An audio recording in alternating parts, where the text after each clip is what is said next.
Hermanos, que Dios nos bendiga. Qué bueno que estamos reunidos un lunes más en otra reunión de la Academia de Discipulados de la Iglesia Alianza Cristiana Misionera Casa de Restauración Betel, estudiando el tema de la iglesia. Agradecidos de ustedes que están compartiendo y reunidos hoy con nosotros y agradecidos de Dios que está permitiendo que veamos su obra en la iglesia. Vemos la actividad, vemos las actividades del grupo general, vemos las actividades de los jóvenes, vemos muchos indicadores de que la iglesia está viva y llevando a cabo su tarea, su misión. Hoy vamos a estudiar la iglesia y vamos a verla por medio de dos metáforas. Estudiar la iglesia es algo muy serio. Jesús usó parábolas para poder lograr que las personas entendieran asuntos profundos. En la Biblia encontramos otras formas de comunicar asuntos complejos. Hoy vamos a ver dos metáforas, dos analogías de la Biblia para que podamos comprender mejor lo que es la iglesia. Son analogías de que somos un cuerpo, el cuerpo de Cristo, y de que somos un grupo, el rebaño de Dios. El lugar donde se reúne la iglesia es un lugar venerable y sagrado. Tenemos que recordar que cualquier lugar donde se reúnen los creyentes en ese nombre es venerable y sagrado. Pero si limito la iglesia a solo el templo, me pierdo la vida en Cristo. Puedo ir a la iglesia los días cuando está abierta, o puedo vivir todo el tiempo en la iglesia. Podemos hacer un ejercicio para provocar que pensemos en esto. ¿Cómo contestaríamos estas dos preguntas que se refieren a la iglesia? ¿A dónde voy y a qué voy? La otra pregunta, ¿qué soy y qué hago todo el tiempo? La iglesia a la que nosotros pertenecemos fue posible gracias a la muerte y resurrección de Jesús. La iglesia fue prevista por Dios. La iglesia fue establecida por Jesús. La iglesia es energizada, vigorizada, provista de poder por el Espíritu Santo. Tenemos energía, tenemos poder. La iglesia es un grupo social, pero no es un club social. En la iglesia se encuentra el Señor de mi conciencia, pero no es un lugar para calmar la conciencia, es un lugar para encontrar al Señor. No es un cuerpo que crece ni que funciona a mi gusto. Crece y funciona por la dirección del Señor Jesucristo que murió por la iglesia. La iglesia tiene una misión. Como agente de transformación en la sociedad y en la creación, la iglesia anuncia el reino de Dios en Jesucristo. La iglesia encarna, materializa el evangelio en su país, en su cultura, en su tiempo. Y la iglesia participa en la misión de Dios. ¿Cuál es nuestra meta hoy? Conocer el significado y el propósito que tiene la iglesia para Cristo debe producir en nosotros, en los creyentes, un ferviente amor que nos conduzca a la unidad y al servicio. En segundo término, obtener una nueva apreciación de lo que es la iglesia puede ser en tu vida y en el mundo, es grande, es importante. ¿Quién hace esto? ¿Quién es agente de transformación en la sociedad y en la creación? ¿Quién anuncia el reino de Dios en Jesucristo? ¿Quién encarna el evangelio en su país, en su cultura, en su tiempo? ¿Quién participa en la misión de Dios? La iglesia, que soy yo, la iglesia que es usted. Nosotros hacemos esto. En Romanos 12 dice, pues así como cada uno de nosotros tiene un solo cuerpo con muchos miembros y no todos estos miembros desempeñan la misma función, también nosotros, siendo muchos, formamos un solo cuerpo en Cristo y cada miembro está unido a todos los demás. ¿Cuántas veces hemos escuchado o hemos verbalizado estas expresiones? Necesitas ir a la iglesia para mejorar tu situación. Podríamos decir, Necesitas conocer a Cristo para mejorar tu situación. Eso te sucede por dejar de ir a la iglesia. Deberíamos decir, eso te sucede por perder el contacto con el Señor de la iglesia. Me siento bien cuando voy a la iglesia, en lugar de decir, me siento bien cuando me reúno con los miembros de la iglesia. Esas expresiones expresan, valga la redundancia, la importancia del lugar o de lo que ocurre en ese lugar. En 1 Corintios 3:16 dice, ¿no saben que ustedes son templo de Dios y que el Espíritu de Dios habita en ustedes? ¿Qué podría suceder si yo confundo el lugar con el cuerpo que ocupa el lugar? Si me refiero al sitio, al edificio o al templo, en lugar de referirme al cuerpo empoderado, energizado que ocupa ese lugar, ¿podría yo perderme de algo bueno? El lugar es usado por Dios para que la iglesia, nosotros, realicemos una misión y disfrutemos nuestra condición de hijos de Dios. En 1 Corintios 3:9 dice, en efecto, nosotros somos colaboradores al servicio de Dios, y ustedes son el campo de cultivo de Dios, son el edificio de Dios. La referencia sobre quién somos está en la Biblia, para que sepamos qué es lo que hacemos, qué es lo que tenemos, porque somos hijos de Dios. Es fundamental para vivir la existencia que Dios nos proporcionó. Si nos confundimos, si nos perdemos en eso, vamos a sufrir consecuencias similares a las que vive una persona que se propone llegar a la felicidad y camina hacia un objetivo material. Podría decir, quiero ser feliz, así que me compraré una casa. Desea algo y camina en la dirección incorrecta. Si nosotros entendemos eso, desearemos ser iglesia y caminaremos en la dirección correcta. Comprender este asunto es imprescindible, no puedo fallar en eso. Comprender esto es necesario para todo en la vida porque la iglesia puede estar en mí o puede estar en un lugar. Necesito que la iglesia esté en mí para llevar a cabo la función de iglesia y para enfrentar las situaciones de la vida. En 1 Corintios 3 dice, si alguno destruye el templo de Dios, él mismo será destruido por Dios, porque el templo de Dios es sagrado y ustedes son ese templo. Para pensar en el efecto que trae a nuestra vida, entender eso, podemos tratar un ejemplo. Imaginémonos que escuchamos esto, una situación de esas situaciones límite que lo lleva a usted al borde de la desesperación. Lamento mucho darle esta terrible noticia, pero considero que usted tiene el derecho de saberlo. Desgraciadamente, los análisis muestran que le queda a usted un periodo corto de vida, tal vez unos meses. Es lamentable que en esta área la medicina se encuentra poco avanzada y no tenemos tratamiento para eso. Si nos dicen eso, ¿cómo manejo esto si yo voy a una iglesia? ¿O cómo manejo esto si yo soy iglesia? El lugar donde se reúne la iglesia es un lugar venerable y sagrado. Lo repetimos. Tenemos que recordar que cualquier lugar donde se reúnen los creyentes en ese nombre es venerable y es sagrado. No vivimos dos vidas. No tenemos una vida sagrada y una vida ordinaria. Tenemos una vida que es Cristo. Tampoco salimos de un lugar sagrado para ir a un lugar profano. Nosotros, hijos de Dios, estamos en el reino de Dios.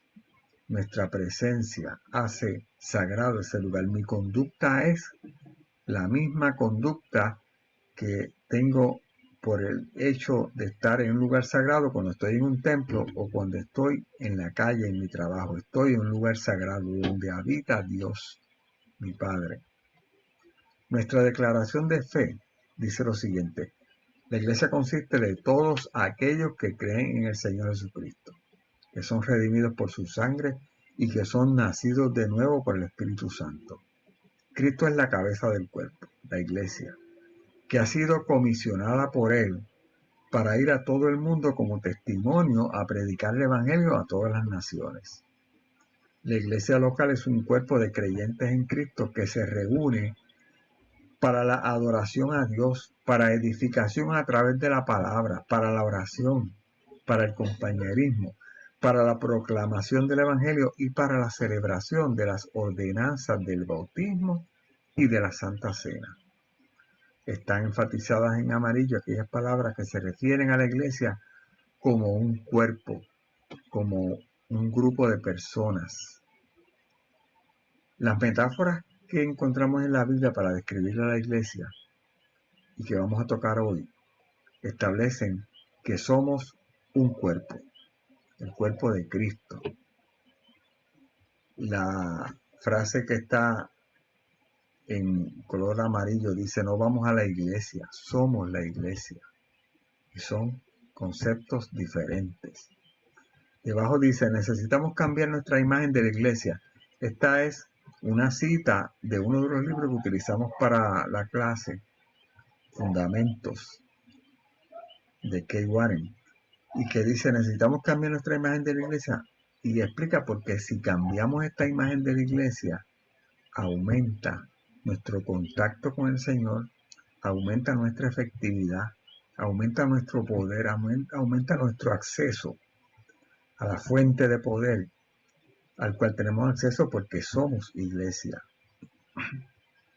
El cuerpo de Cristo, y está descrito en dos palabras: unidad y diversidad, unidos en la cualidad de ser diferentes, de ser variados, de ser diversos. La iglesia es el cuerpo de Cristo y Jesús es la cabeza de ese cuerpo. Dios sometió a todas las cosas al dominio de Cristo y lo dio como cabeza de todo a la iglesia. Esta, que es su cuerpo, es la plenitud de aquel que lo llena todo por completo, en Efesios 1:22. Necesitamos comprender que esta unidad y diversidad en el cuerpo de Cristo no son solo teorías organizacionales, no son prácticas psicológicas, son prioridades teológicas profundas. 3 palabras que describen la importancia de comprender qué somos. Esa unidad en la diversidad es prioridad para la iglesia. La ruptura de la pared de la separación por parte de Jesús es uno de los materiales de construcción para esa unidad, porque Cristo es nuestra paz. De los dos pueblos ha hecho uno solo. Ya no hay pared de separación, derribando mediante su sacrificio el muro de enemistad que nos separaba. Ahora estamos unidos en Cristo. Antes de la muerte de Cristo yo no podía estar unido a Él, a Dios Padre. Nuestra unidad se construye sobre nuestra singularidad, nuestra forma diferente, particular de ser, que es, en esencia, la diversidad. Somos diversos, somos diferentes, somos singulares. Dice en Efesios 2:15, pues anuló la ley con sus mandamientos y requisitos. Esto lo hizo para crear en sí mismo de los dos pueblos una nueva humanidad al hacer la paz. Nuestra posición de igualdad frente a la cruz, allí estamos parados. Dice en Efesios 2:16, para reconciliar con Dios a ambos en un solo cuerpo mediante la cruz, por la que dio muerte a la enemistad. Eso es uno de los materiales que construye la unidad del cuerpo de Cristo, el que somos iguales frente a la cruz. Nuestra unidad se construye sobre la ciudadanía común. Somos ciudadanos de ese reino. Nuestra familia común, somos hijos de un Dios, de Dios Padre. Nuestro futuro común, vamos a estar juntos en esa casa que Él construye para nosotros.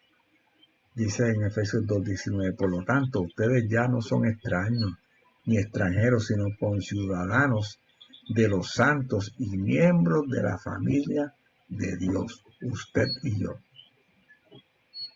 Nuestra unidad se construye sobre nuestra diversidad. Miren lo que dice en 1 Corintios 12. Ahora bien, el cuerpo no consta de un solo miembro, sino de muchos. Si el pie dijera, como no soy mano, no soy del cuerpo, no por eso dejaría de ser parte del cuerpo. Y si la oreja dijera, como no soy ojo, no soy del cuerpo, no por eso dejaría de ser parte del cuerpo. A veces pasamos por alto el humor de Dios en la Biblia. Leemos versículos con cara solemne, cara seria, con un tono de juramento, cuando en realidad Dios está buscando una sonrisa. Una de las partes de la Biblia en donde se usa el sentido del humor es cuando Pablo habla acerca de la necesidad de diversidad en el cuerpo humano. En 1 Corintios 12 dice, si todo el cuerpo fuera ojo, ¿qué sería del oído? Si todo el cuerpo fuera oído, ¿qué sería del olfato? Es precisamente en la diversidad que encontramos la verdadera belleza y el verdadero poder del cuerpo de Cristo. La diversidad significa que en lugar de esperar que todos seamos iguales como creyentes, Dios se goza realmente en que cada uno exprese lo único de sus dones, los que Dios nos ha dado. Y cuando decimos que debemos ser diversos como creyentes, no estamos diciendo que tengamos fe diferente, que tengamos bases diferentes. Tenemos un fundamento que es Cristo, pero lo entendemos, lo manifestamos desde nuestra diversidad. Algunos somos de diversas maneras de pensar, algunas veces tenemos diferentes maneras de reaccionar, somos conservadores, somos liberales, todos tenemos espacio en la iglesia. Esta realidad tan importante enfrenta una dificultad cuando tratamos de llevarla a la vida hoy en Puerto Rico. Se nos hace difícil la palabra diversidad. Hoy en día el pueblo cristiano en general tenemos un problema en esa palabra. De hecho, históricamente las sociedades no han aceptado la diversidad. Tratan de homogeneizarlos, tratan de que seamos normales, y por normales se refieren a que seamos iguales. Eso no debe ocurrir en la iglesia, pero ocurre. Una de las causas de la dificultad que tenemos hoy en día está en el hecho de que algún grupo se ha apropiado de esa palabra como si fuera de ellos, y nosotros la hemos entregado, hemos renunciado a usar esa palabra o a adueñarnos de esa palabra. ¿Dónde está el conflicto? Es en la palabra. El conflicto no está en la palabra diversidad, en el concepto que esa palabra encierra. Se encuentra en que algunas personas la usan según una visión incorrecta. La diversidad es una creación de Dios. Dios me hizo diferente. Pero yo no determino cómo Dios me hizo. Dios me hizo. Algunas personas tratan de decidir cuál es su diversidad. Eso no es posible. Eso es contrario al diseño de Dios que determinó hacerme de mi forma particular. Yo no puedo renunciar a eso. Y yo no puedo recrear eso. Dios establece la creación. Algunos líderes nos han llevado a pensar que para negar esa situación que no es correcta, yo lo puedo lograr negando la diversidad. No es correcto, esa no es una manera apropiada, porque negar la diversidad, negar la palabra diversidad, es negar el contenido de esa palabra. Negar la diversidad es negar el diseño de Dios. Para negar la conducta humanista, que es lo que estoy censurando, indicando que no está bien, yo no puedo negar la diversidad. El problema es la conducta humanista, que quiere decir lo que Dios decidió. Si niego la diversidad, le niego su derecho a los demás miembros de participar en la auténtica iglesia. Y de paso le niego su existencia al diverso funcional, que se mueve diferente, que usa los brazos diferentes, las piernas diferentes. Al diverso intelectual, el que piensa más lento, más rápido. O al diverso sensorial, al que siente, percibe diferente, como las personas con autismo. Eso es pecado, eso es tan pecado como impedir a una persona por el color de su piel entrar a la iglesia o ser parte de mi congregación. Eso es un pecado abominable. Pues igualmente yo no puedo privar a nadie de acudir a Cristo y de aceptar a Cristo. Y yo no puedo impedir que nadie sea lavado con la sangre de Cristo. Yo no puedo hacer eso.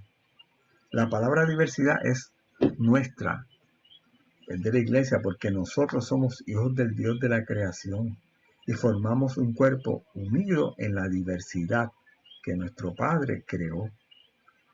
Otra metáfora que nos describe es el rebaño de Dios. La primera, el cuerpo de Cristo, y la segunda, el rebaño de Dios.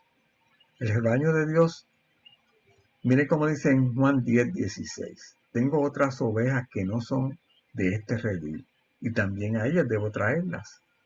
Así ellas escucharán mi voz, y habrá un solo rebaño y un solo pastor. Aceptaron a Cristo, vienen a formar parte del rebaño de Dios. Nosotros somos las ovejas. Esta imagen enfatiza que los miembros de la iglesia son como las ovejas de Cristo y que le pertenecen a Cristo. Pero ustedes no creen porque no son de mi rebaño, citado en Juan 10:26. Mis ovejas oyen mi voz, yo las conozco y ellas me siguen. Yo les doy vida eterna y nunca perecerán, ni nadie podrá arrebatármelas de la mano. Mi Padre que me las ha dado es más grande que todos, y de la mano del Padre nadie las puede arrebatar. Qué importante es el hecho de que Dios nos compare con ovejas, pensando en lo indefensas que son las ovejas. Algunas ovejas se vuelven tan pesadas cuando su lana crece que se caen de lado, no pueden levantarse, no se pueden enderezar, se quedan acostadas en la hierba con sus cuatro patitas hacia arriba, hasta que alguien les ayude a ponerse en sus pies nuevamente. Pero no solo por indefensos nos comparan con ovejas, también porque algunas veces somos torpes, somos tercos, como las ovejas. Nos hallamos de espalda, nos caímos de lado, no podemos levantarnos, estamos pateando ahí, tirados de espalda en el suelo y quejándonos, pero cuando el pastor viene en nuestro auxilio, rechazamos su ayuda. Nos decimos a nosotros mismos, yo puedo, yo sé que puedo lograrlo, yo puedo enderezarme sin ayuda por mi cuenta. Y empezamos a hacer esfuerzos y esfuerzos. Y son esfuerzos que terminan en frustración, porque si no acudimos y aceptamos la ayuda de Cristo, somos incapaces de lograrlo. Deberíamos decir esto: yo soy una oveja. Somos espiritualmente débiles, somos pobres, somos dependientes. Nos ahorraríamos mucho dolor si pudiéramos reconocer esto rápidamente. Podríamos ser una fuerza mucho más poderosa para cambiar este mundo si lográramos comprender esta realidad claramente. En segundo lugar, somos las ovejas, y segundo es que Jesús es el pastor. La metáfora de Jesús como nuestro pastor nos muestra su amor y su cuidado por nosotros. Yo soy el buen pastor. El buen pastor da su vida por las ovejas. Yo soy el buen pastor, conozco a mis ovejas y ellas me conocen a mí, así como el Padre me conoce a mí y yo lo conozco a él, y doy mi vida por las ovejas. Tengo otras ovejas que no son de este redil y también a ellas debo traer. Así ellas escucharán mi voz y habrá un solo rebaño y un solo pastor. Leímos en Juan 10:11. Si yo soy iglesia, cuerpo de Cristo, vivo en Cristo y Él vive en mí, y estoy reunido en el nombre de Cristo, y voy a reunirme con mis hermanos si voy a una iglesia. Reunido en el nombre de Cristo, congregado en un lugar, en una iglesia, en un cuerpo. En Mateo 18 dice: otra vez os digo que si dos de vosotros se convinieren en la tierra, de toda cosa que pidieren, les será hecho por mi Padre que está en los cielos. Porque donde están dos o tres congregados en mi nombre, allí estoy en medio de ellos. Hoy, en esta reunión virtual, a distancia, inclusive con personas que están en Estados Unidos, pero estamos reunidos por un medio que Dios nos provee. Estamos reunidos en el nombre de Cristo. Está reunida la iglesia. Hoy estamos reunidos en la iglesia. La iglesia es un cuerpo vivo. La iglesia es lo que hace. En 1 de Pedro 4 dice, cada uno ponga al servicio de los demás el don que haya recibido, administrando fielmente la gracia de Dios en sus diversas formas. Después de hablar de esto, ¿qué imagen viene a nuestra mente cuando hablamos de la iglesia? ¿Es la imagen de un edificio en el que nos reunimos o esa primera impresión está comenzando a cambiar, por lo menos un poquito? Vemos ahora la unidad, la misión, la comunión de la iglesia.